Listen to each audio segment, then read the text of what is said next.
Amrita Sen, an oil analyst at Barclays Capital. Amrita, Libya was producing around 1.65 million barrels of oil a day. What effect has the civil war there had on production? Well, I think the answer really is that it's very unclear how much damage has been sustained to the pipelines, to the oil fields itself. At the moment, I think it's fair to say that they're producing pretty much nothing. There is a lot of problems with regards to the pipelines, because some of the pipelines are actually still in the strongholds of the Gaddafi regime, whereas the fields are actually under the control of the rebels. So there's a lot of fuzziness still.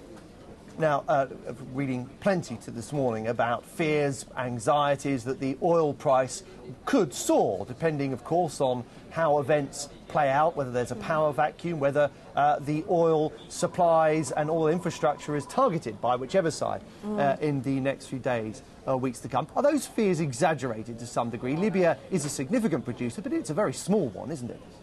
Yeah, you say it's a small one, but it's a market where it's not just Libya. Even Syria, you're probably going to see quite a bit of the oil volumes being taken out. Iraq seeing heightened violence because of the problems between Saudi and Iran. So Libya is not in isolation, unfortunately. Just the general MENA unrest has caused a lot of outages. Earlier this year, Yemen was out for a good few months.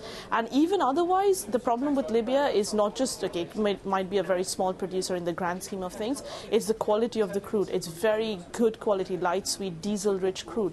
And that's really hurt Europe. You can see that European demand for diesel, so as to speak, has been coming off. But it's not really that demand's fallen, it's just that the crude isn't available to European refineries to produce the diesel that Europe needs. And you just cannot replace that crude. OK, Amrita Sen from Barclays Capital, thank you very much for joining us to discuss that. All, of course,